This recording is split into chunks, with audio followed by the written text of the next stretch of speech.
Hello प्यारे साथियों, विवरिश coaching classes में आप सभी लोगों का स्वागत है। जो भी मेरे भाई जो है कि बिहार शिक्षक भर्ती जो है 4.0 के लिए प्रिपरेशन कर रहे हैं, हमारे इस चैनल से जुड़ जाएं। बहुत से मेरे भाइयों का प्रश्न था कि सर जो है कि हम लोग जो है मैथ के लिए जो है बीपीएससी टीआरई 4.0 वैकेंसी के लिए जो है मैथ के लिए प्रिपरेशन करना चाह रहे हैं, तैयारी करना चाह रहे हैं। तो आप जो है कि टॉपिक वाइज हम लोगों को जो है चैप्टर वाइज जो है हर टॉपिक को प्रैक्टिस सेट करा दीजिए। तो मेरे भाई आज इस क्लास में बिल्कुल वही लाए हैं। तो आज की क्लास का मेरे भाई पहला प्रश्न आपके सामने ये रहा। मेरे हर क्लास में मेरे भाई जब भी आप इस क्लास को देख पाए रफ पेन लेकर के जरूर बैठिए और इस प्रश्न को लगाने का प्रयास करिएगा। मेरे भाई मैं आपको बता दूं, एक प्रश्न आपका टीआरई 4.0 में इस टाइप का फिक्स है, क्योंकि टीआरई फर्स्ट में भी पूछा गया, सेकंड और थर्ड तीनों एग्जाम में मेरे भाई इस टाइप का प्रश्न पूछा गया है। तो फोर्थ में भी आने की पॉसिबिलिटी ज्यादा है। इस प्रश्न को आप लगाने का प्रयास करेंगे मेरे भाई, बहुत ही शानदार क्वेश्चन है और बहुत ही अच्छे ढंग से हम लोग इसको सॉल्व कर लेंगे। प्रश्न क्या मेरे भाई, किसी संख्या को 9 से भाग देने पर शेषफल 5 प्राप्त होता है, तो उस संख्या को 18 से भाग देने पर शेषफल क्या होगा। कोई मेरे भाई संख्या है, ठीक है, समझने का प्रयास करेंगे। कोई संख्या है, जब इसमें 18 से भाग देते हैं तो इसका जो शेषफल बचता है वो 5 बचता है। सिंपल सी बात है, यहाँ पे कहा भी गया है 9 से भाग देने पे 5 शेषफल बचता है। कह रहा है उसी संख्या में, जो ये संख्या है इसी संख्या में मेरे भाई जो है, सॉरी भाई यहाँ पे मिस्टेक, थोड़ा सा मिस्टेक हुई है, ठीक है। यहाँ पे देखिए, 1 मिनट, देखिएगा, फिर से रिपीट करते हैं। किसी संख्या को 9 से भाग देने पर, कोई संख्या मेरे भाई उसको 9 से भाग देने पर 5 शेषफल बचता है, तो यहाँ पे 5 शेषफल बच गया हमारा। कह रहा है कि उस संख्या को, जो ये संख्या है इसी संख्या में मेरे भाई जो है अगर 18 से भाग दे दिया जाए तो कितना शेषफल बचेगा, ये आपको बताना है, यही आपको बताना है। तो मेरे भाई आप पढ़े होंगे, जैसे मान लीजिए किसी में भाग दिया जाता है तो ये आपका क्या होता है, भाजक होता है, सॉरी भाज्य होता है। जिससे भाग दिया जाता है वो क्या होता है, भाजक होता है। जितनी बार भाग जाती है वो क्या होता है, भागफल होता है। और जो नीचे बचता है मेरे भाई वो क्या होता है, शेषफल होता है। ये आप पढ़े होंगे, बचपन में ही क्लास में पढ़े होंगे मेरे भाई। फिर भाज्य निकालने के लिए मेरे भाई आप क्या करते थे, आप कहेंगे सर हम लोग जो है भाज्य निकालने के लिए एक फार्मूला बनाए थे। भाज्य बराबर था, इसका इसमें गुणा करते थे, भाजक गुणे भागफल लिखते थे, भाजक गुणे भागफल। और फिर उसमें प्लस शेषफल को क्या कर देते थे, जोड़ देते थे, प्लस क्या करते थे, शेषफल लिखते थे। ये मेरे भाई हम लोगों ने पढ़ा है। भाज्य निकालने के लिए भाजक का भागफल में गुणा करते थे, प्लस शेषफल को जोड़ देते थे। अब यहाँ पे मेरे भाई देखिएगा, संख्या क्या है, भाज्य है, ठीक है। संख्या नहीं पता है तो यहाँ संख्या लिखेंगे, बराबर भाजक कितना, जिससे भाग दिया जा रहा है 9 है, तो यहाँ पे मेरे भाई 9 लिखेंगे, गुणे भागफल कितना है, भागफल यहाँ पे नहीं पता है मेरे भाई। जब भागफल नहीं पता है मेरे भाई तो अपने मन से कुछ भी मान लेंगे भागफल। आप मान लीजिए x है भागफल, ठीक है, तो यहाँ पे भागफल मान लीजिए मेरे भाई x है, प्लस शेषफल कितना बच रहा है, 5 बच रहा है। कितना बच रहा है, 5 बच रहा है। तो ये हमारा आ गया, 9 का गुणा x में करेंगे तो 9x प्लस 5 हमारी क्या आ गई मेरे भाई, संख्या आ गई। संख्या क्या आ गई, 9x प्लस 5 आ गई। अगर मेरे भाई यहीं से कहीं संख्या पता चल जाती तो इसमें 18 का भाग देते तो हमारा जो है कि भागफल मतलब शेषफल मिल जाता। तो मेरे भाई एक काम करना होगा, यहाँ पे अपने मन से आपको जो है x बराबर 1, x बराबर 1 2 3 डॉट डॉट रखना होगा। यानी x बराबर पहले आप मेरे भाई 1 रखेंगे, फिर x बराबर 2 रखेंगे x के जगह, फिर x के जगह 3 रखेंगे। तो चलिए मेरे भाई पहले x के जगह हम लोग जो है 1 रख करके देखते हैं, ठीक है। तो जब यहाँ पे मेरे भाई x बराबर 1 रखेंगे तो 9 गुणे 1 प्लस क्या हो जाएगा, 5। तो 9 5 कितना हो जाएगा मेरे भाई, 14 हो जाएगा। अगर मेरे भाई x बराबर मैं यहाँ पे 2 रखूंगा तो क्या लिखूंगा, 9 गुणे 2 प्लस 5, तो 9 दूना 18, 5 कितना हो जाएगा, 23 हो जाएगा। जब मेरे भाई मैंने 1 रखा तो ये हमारी संख्या 14 आई, जब मैंने 2 रखा तो हमारी संख्या 23 आई, यही ना। तो मेरे भाई एक काम कर लीजिए, एक बार क्या करिए, आप जो है यहाँ पे जहाँ पे है ये 18 संख्या की जगह एक बार आप 14 रख के देखिए, 14 में भाग दीजिए, भाग जाएगी। आप कहेंगे नहीं सर नहीं भाग जाएगी। एक बार मेरे भाई 23 रख के देखिए, जब 23 रख के रखेंगे, यहाँ पे 23 रखिए तो 18 एकम 18, और कितना शेष बचा मेरे भाई, 5 शेष बचा, ठीक है। एक बार मेरे भाई और x बराबर 3 रख करके देखिए, तो यहाँ हो जाएगा 9 गुणे कितना हो जाएगा, 3 प्लस 5, 9 त्रिक 27, 5 मेरे भाई कितना हो जाएगा, 32 हो जाएगा। 9 त्रिक 27, 5 32 हो जाएगा, ठीक है। तो 32 में मेरे भाई 18 का भाग दे लीजिए, तो 18 कम 18, तो 12 में से 8 जाएगा 4, 2 में से 1 जाएगा यानी 14 शेष बचा। तो मेरे भाई या तो इसका शेष आपका 14 आएगा या इसका शेष मेरे भाई क्या आ सकता है, यहाँ पे देखिए, या तो 5 आ सकता है या तो 14 आ सकता है। ठीक है, क्योंकि यहाँ पे जब हमने 1 रखा मेरे भाई तो भाग दिए तो नहीं कुछ शेष आया है, जब यहाँ पे 2 रखे हैं तो 23 आया, भाग दिए तो 5, तो इसका शेष मेरे भाई 14 होगा। ठीक है, ऑप्शन नंबर आपका क्या हो जाएगा, सी वाला करेक्ट हो जाएगा, सी ऑप्शन आपका करेक्ट हो जाएगा। मेरे भाई इसका शेष 5 भी आ सकता है, ठीक है, बट यहाँ पे 14 शेष यहाँ पे आ जाएगा। ठीक है, चलिए आगे चलते मेरे भाई अगले क्वेश्चन पे। अगला क्वेश्चन मेरे भाई आपके सामने ये रहा और इसको आप लोग लगाने का प्रयास करेंगे। ठीक है, बहुत ही अच्छा प्रश्न मेरे भाई है और आप लोग लगाने का प्रयास करिए इसको और कराएंगे। ये प्रश्न मेरे भाई इजी मत समझिएगा और इस तरह के प्रश्नों में भी लोग गलतियां कर देते हैं। आप लगाइए इस क्वेश्चन को मेरे भाई, लगाने का प्रयास करिए। प्रश्न हमारा मेरे भाई है कि किसी संख्या को 3 गुना 72 है, यानी किसी संख्या का 3 गुना 72 है तो वह संख्या बताइए। मेरे भाई जैसे प्रश्न कह रहा है वैसे आप लोग इसको लगा लीजिए। ठीक है, जैसे कह रहा है किसी संख्या, क्या संख्या मेरे भाई आपको पता है, नहीं पता है तो कहेंगे यक्स है। कुछ नहीं संख्या है तो मेरे भाई अपने मन से यक्स मान लीजिए। का मतलब होता है गुणा, याद कर लीजिए मेरे भाई, का मतलब गुणा, संख्या हमने मान लिया एक्स, का मतलब होता है गुणा। 3 का मतलब 3 लिखेंगे मेरे भाई, गुना का मतलब होता है गुणा, गुना का मतलब क्या होता है मेरे भाई, गुना का मतलब गुणा होता है। किसी संख्या, कोई संख्या x है, इसका 3 गुना मतलब 3 का गुणा करने पे कितना आना चाहिए, 72 आना चाहिए। तो हमसे क्या पूछ रहा है, संख्या पूछ रहा है, मतलब यक्स का मान पूछ रहा है। तो मेरे भाई यक्स इधर गुणे में है तो उधर जाएगा तो क्या हो जाएगा, भागे में हो जाएगा। कैंसिल कर लीजिए, 3 से 3 दूना 6 हो जाएगा, एक कैरी बचेगा। ठीक है, फिर 3 चौक को 12 हो जाएगा। x का मान कितना आ गया मेरे भाई, 14 आ गया, मतलब हमारी संख्या क्या हो जाएगी, 24 हो जाएगी। किसी ऑप्शन में है, हाँ sir, option number C correct हो जाएगा। ठीक है, बहुत ही सस्ता क्वेश्चन, आसान क्वेश्चन मेरे भाई, अगर इसको भी नहीं लगा पाए मेरे भाई तो बहुत आसान क्वेश्चन था, लगा लेना चाहिए आपको। ठीक है, चलिए मेरे भाई अगली क्वेश्चन पे चलते हैं। ये रहा आपके सामने अगला क्वेश्चन। ठीक है, बहुत ही अच्छा प्रश्न है, बहुत ही अच्छा प्रश्न है। और देखते मेरे भाई, ये प्रश्न हम लोगों को बचपन की याद दिला दिया। ठीक है, क्लास 4 5 में इस टाइप का क्वेश्चन मेरे भाई लगाते थे। याद करिए, आपने पढ़ा होगा कि दो संख्याओं का गुणनफल बराबर होता है लसा इंटू मसा, बिल्कुल उसी पे क्वेश्चन मेरे भाई लग जाएगा। क्या आप लोग इसको लगा लिए, अगर लगा लिए मेरे भाई तो जल्दी से इसका आंसर टिक करिए। ठीक है, क्या आंसर हो सकता है अपनी कॉपी में टिक करिए मेरे भाई, आंसर बताने का प्रयास करेंगे आप लोग। ठीक है, चलिए मेरे भाई इसको हम लोग लगाते हैं। आपने लगा लिया होगा मेरे भाई, अब मैं लगाता हूं इसको। ठीक है, देखिए प्रश्न क्या है, प्रश्न संख्या 3 है मेरे भाई। कह रहा है कि दो संख्याओं का एलसीएम 180 एचसीएफ 12 है, यदि एक संख्या 36 है तो दूसरी संख्या क्या होगी। मेरे भाई यहाँ पे क्या क्या दिया है, आप कहेंगे सर एलसीएम दिया है, एचसीएफ दिया है, और उसमें से मेरे भाई एक संख्या दी है। एक संख्या कितनी दी है, 36, तो दूसरी संख्या बतानी है। आप पढ़े होंगे मेरे भाई एक फार्मूला कि पहली संख्या गुणे दूसरी संख्या बराबर होता है एलसीएम इंटू एचसीएफ। पढ़े थे कि नहीं, बताइए मेरे भाई, पढ़े थे। बिल्कुल इसी फार्मूले पे मेरे भाई इसको लगा लेंगे। यहाँ पे मेरे भाई एलसीएम दिया है 180, तो एलसीएम के नीचे मेरे भाई 180 रख लीजिए, गुणे का साइन है तो एचसीएफ के नीचे कितना रख लीजिए, एचसीएफ 12 है तो 12 रख लीजिए। इसमें से पहली संख्या मेरे भाई 36 दिया है तो 36 रख लीजिए, और यही दूसरी संख्या मेरे भाई मुझको बताना है। तो यहाँ पे सेकंड संख्या बराबर हो जाएगा 180 है, गुणे क्या है मेरे भाई 12 है। यहाँ ये गुणे में है मेरे भाई, इधर जाएगा तो भागे में हो जाएगा।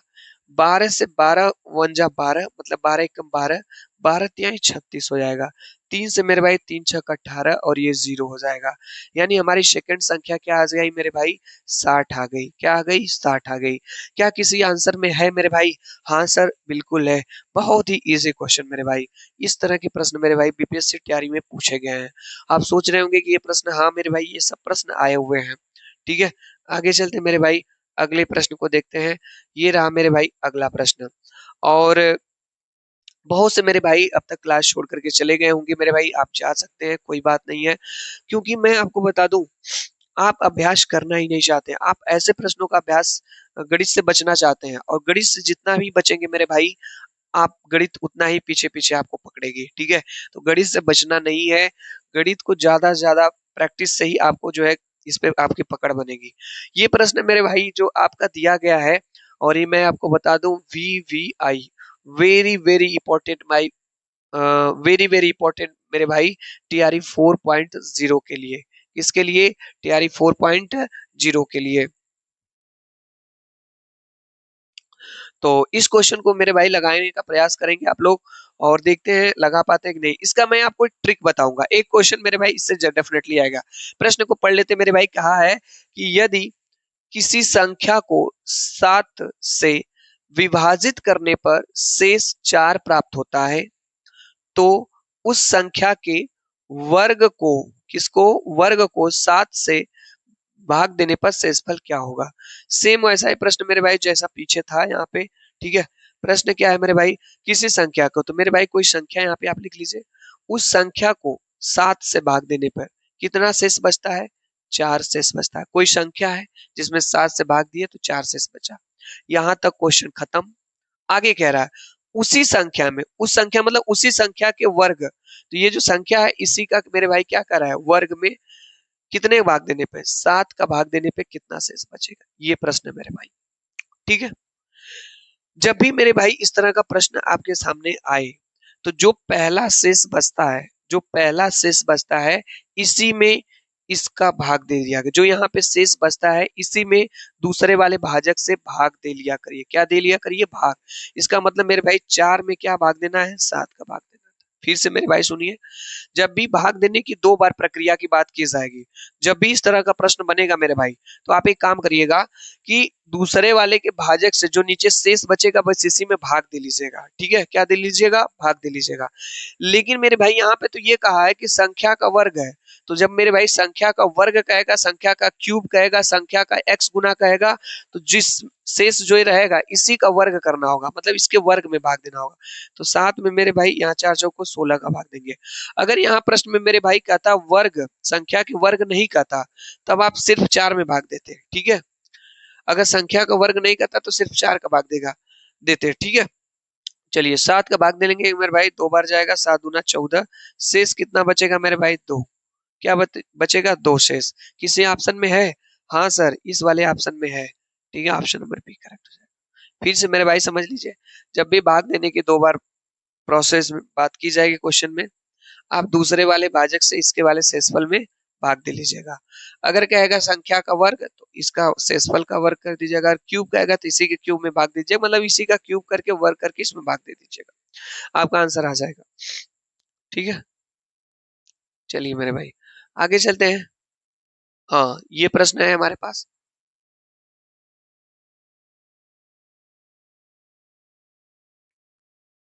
प्रश्न क्या है मेरे भाई, छठवां प्रश्न है, यदि एक संख्या 12 15 दोनों से विभाज्य है, तो वह संख्या किससे अवश्य विभाज्य होगी। यदि कह रहा है मेरे भाई एक संख्या 12 और 15 दोनों से विभाज्य है, तो वह संख्या किससे अवश्य विभाज्य होगी। तो मेरे भाई जो 12 और 15 से जो संख्या कटेगी, तो वह उसके एलसीएम से भी कटेगी, ठीक है। तो इन दोनों का एलसीएम निकाल लीजिए। एलसीएम मेरे भाई 2 से कैंसिल करेंगे, 2 छक्के 12, यहाँ पे हो जाएगा 15 हो जाएगा मेरे भाई। 2 से कैंसिल करेंगे तो 2 तिहाई 6 हो जाएगा, 15 हो जाएगा। फिर 3 से कैंसिल करेंगे मेरे भाई, 3 एकम 3 और ये 5 हो जाएगा। फिर 1 हो जाएगा मेरे भाई, यहाँ से 1 और यहाँ से हो जाएगा 1, ठीक है। नहीं मेरे भाई यहाँ 5 से कैंसिल करेंगे तभी होगा। गुणा कर लीजिए मेरे भाई, 2 दूना 4, 12 5 60, क्या आ गया 60। यानी कि जो संख्या मेरे भाई 12 और 15 से विभाज्य होगी वह 60 से भी विभाज्य होगी, ठीक है। तो इसका सही आंसर मेरे भाई ऑप्शन नंबर सी हो जाएगा, ठीक है। ऑप्शन नंबर आपका सी का। चलिए मेरे भाई आगे चलते हैं, इस प्रश्न को देखेंगे। ये प्रश्न आप लगाइए, ठीक है, बहुत ही अच्छा प्रश्न है, लगाने का प्रयास करिए मेरे भाई। प्रश्न संख्या 7 है मेरे भाई। प्रश्न क्या कह रहा है यहाँ पे, एक ऐसी सबसे छोटी संख्या ज्ञात कीजिए जो 8 9 और 12 से पूर्णतः विभाजित हो जाए। एक ऐसी सबसे छोटी। मेरे भाई जब छोटी संख्या की बात किया जाए तो वहां पे एलसीएम निकाला जाता है। जब भी प्रश्न में छोटी से छोटी संख्या की बात किया जाएगा मेरे भाई एलसीएम निकाला जाता है, बहुत पहले से आपने पढ़ा है। जब बड़ी से बड़ी संख्या की बात किया जाएगा तो एचसीएफ निकाला जाएगा। तो यहाँ पे 8, 9 और 12 का एलसीएम निकालेंगे। तो चलिए मेरे भाई कैंसिल करते हैं। 2 से कैंसिल करेंगे 4 बार में, 9, 2 6 का 12।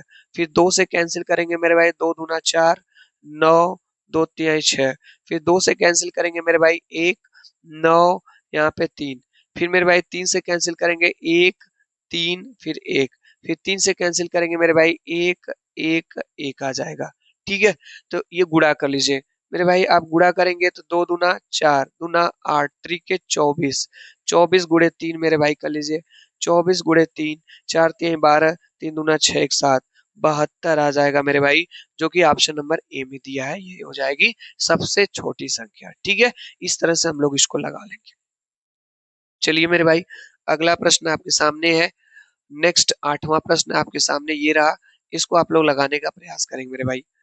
बहुत ही अच्छा प्रश्न है और देखते हैं आप लोग लगा पाते हैं कि नहीं। ठीक है, बहुत से मेरे भाई कहेंगे कि सर बहुत इजी प्रश्न करा रहे हैं मेरे भाई। तो मैं आपको बता दूं इस टाइप के भी प्रश्न आपके बीपीएससी तैयारी वैकेंसी में पूछे गए हैं, क्योंकि मैंने बीपीएससी का ही प्रश्न लिया है। ठीक है, और पहले मैं आपको कुछ इजी लेवल के क्वेश्चन करा रहा हूँ। धीरे धीरे मेरे मेरे भाई जो है अभी संख्या पद्धति चल रही है, कुछ अच्छे लेवल के भी क्वेश्चन मैं आपको कराऊंगा। प्रश्न हमारा है कि यदि जो है इसमें को 7 से गुणा करें तो प्राप्त संख्या क्या होगी। मेरे भाई गुणा तो बहुत आसान है, 7 7 49, इसका मतलब 9 आएगा। ठीक है, गुणा कर लीजिए मेरे भाई अलग से। कोई भी प्रश्न इजी वे में मत लिया करिए मेरे भाई कि आसान है। ठीक है, कई बार आसान के चक्कर में गलती हो जाती है। 7 का इसमें मेरे भाई गुणा करेंगे तो 7 7 49, 4 कैरी यहाँ पे हो जाएगा। 7 5 35 और 4 39 हो जाएगा, इस पे 3 कैरी हो जाएगा। 7 8 56 और 3 59 हो जाएगा, इस पे 5 कैरी हो जाएगा। 7 दूना 14 और 5 19 हो जाएगा, इस पे 1 कैरी हो जाएगा। हासिल 7 चौको 28 और 1 29 और इस पे 2 कैरी हो जाएगा। 7 एकम 7 और 2 9, यानी 1 2 3 4 5 6 बार 9 आया है, जो कि ऑप्शन नंबर ए में दिया है मेरे भाई। अगर आप जल्दीबाजी करेंगे तो आप इस वाले भी ऑप्शन को टिक कर देंगे, आपका गलत हो जाएगा। ठीक है मेरे भाई आगे चलते हैं। अगला प्रश्न आपके सामने ये रहा। ठीक है, इस टाइप के प्रश्न मेरे भाई अभी मैं पीछे ऊपर कराया हूं और इस प्रश्न को आप लोग लगाइए, क्योंकि अभी इस टाइप का प्रश्न मेरे भाई मैंने आपको ऊपर बताया है। आप लोग लगा करके इसको बताएंगे कि आप लोग इसको सॉल्व कर पा रहे हैं कि नहीं कर पा रहे हैं। देखिए मेरे भाई कह रहा है कि किसी संख्या को 11 से विभाजित करने पर शेषफल 7 है, तो उस संख्या के वर्ग को 11 से भाग देने पर शेषफल क्या होगा। मैंने कहा ना मेरे भाई, पहले देखिए क्या कह रहा है, किसी संख्या को, तो मेरे भाई कोई संख्या ले लीजिए। इस संख्या में 11 से विभाजित करने पर शेषफल 7 बचता है। तो कोई संख्या हो गई 11 से विभाजित करने पर शेषफल मेरे भाई यहाँ पे 7 बचता है। उस संख्या को, जो ये संख्या, इसी संख्या के मेरे भाई वर्ग, तो इसी संख्या के वर्ग को 11 से ही भाग देने पर क्या शेष बचेगा। मेरे भाई मैंने आपको बताया है जब भी इस तरह का प्रश्न आए, भाग देने की 2 बार प्रक्रिया बात किया जाए। ठीक है, तो जो यहाँ पे शेषफल बचता है, यहाँ पे जो शेषफल बचता है और जो ये भाजक है, इसी का इसमें क्या कर दिए जाते हैं, भाग दे देते हैं। क्या देते हैं, भाग देते हैं। लेकिन यहाँ पे कहा है संख्या का वर्ग, तो यहाँ पे शेषफल का वर्ग कर देंगे, मतलब 7 का वर्ग करके और इसी में किसका भाग दे देंगे, 11 का। यहाँ पे मेरे भाई इस बात को आप ध्यान रखिएगा।